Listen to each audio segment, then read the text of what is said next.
Breaking news, the court case McCulloch versus Maryland is nearly finished, and the verdict will be released soon. What will happen?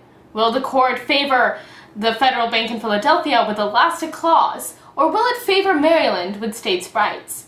Let's look at what's happening right now at the Supreme Court. Thank you, Roger. The votes from the justices are unanimous. McCulloch has defeated Maryland. Certainly. Maryland must feel disappointed that the state could not persuade any of these justices. Here's John Marshall. We can understand why this vote was so unanimous. John Marshall, Chief Justice John Marshall, why was this such a unanimous vote?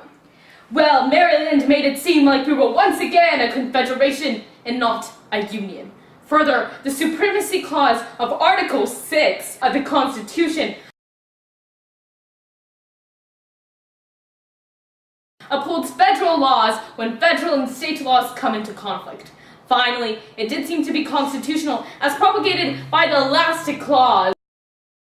Maryland seemed to prove it not. And it never says in the Constitution a national bank is prohibited.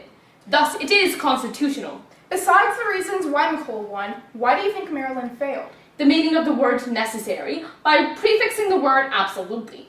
This word, then, like others, is used in various senses, and in its construction, the subject, the context, the intention of the person using them are all to be taken into view.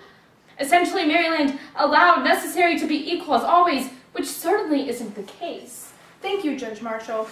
There you have it, folks. The court was in favor of McCulloch. Back to you, Roger.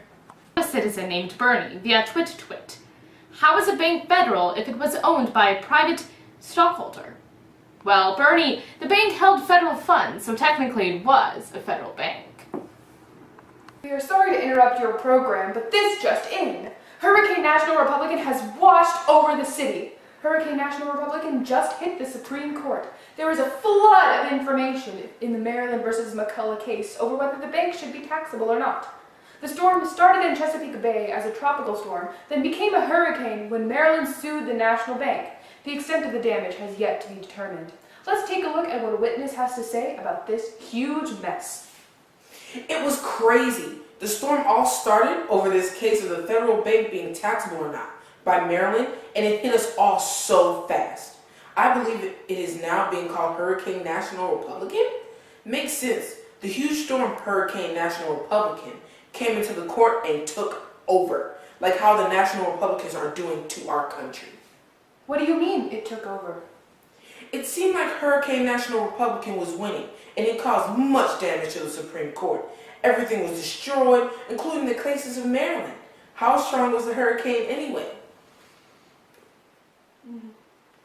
The people back at the station are now giving me words that it was a Category 5 hurricane. Strong storm.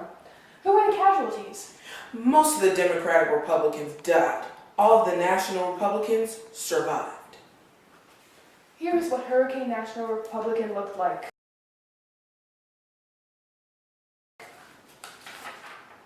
What a storm, folks!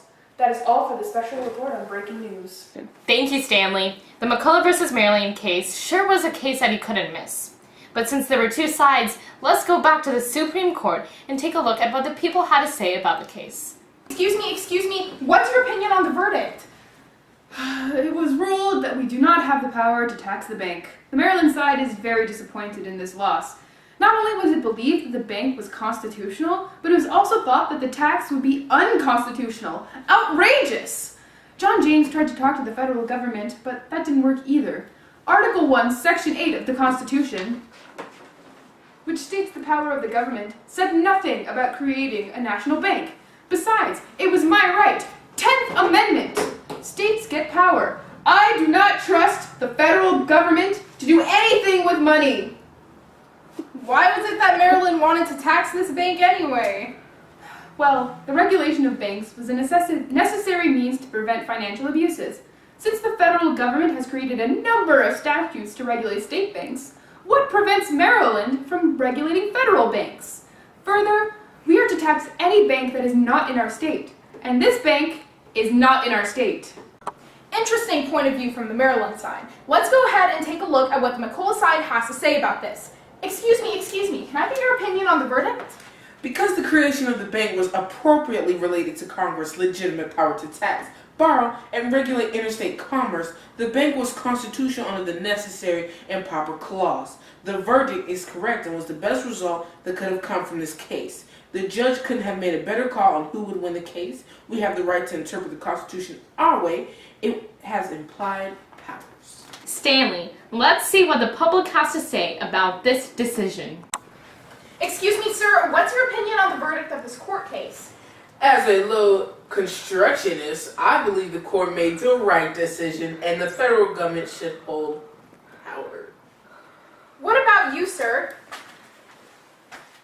As a strict constructionist Republican, I think the verdict was incorrect and the state should have more rights. Well, that covers all the opinions in this court case. Well, Stanley, the American people or anyone else who's watching should look at the implications. The national bank may be beneficial as a standardized currency, but will this increase federal power? Something to think about. The McCulloch versus Maryland case has been resolved, and McCulloch has come out on top. Poor Maryland couldn't convince the judges that taxing the bank was constitutional. This is Roger reporting to you, and thank you for watching. Barker News!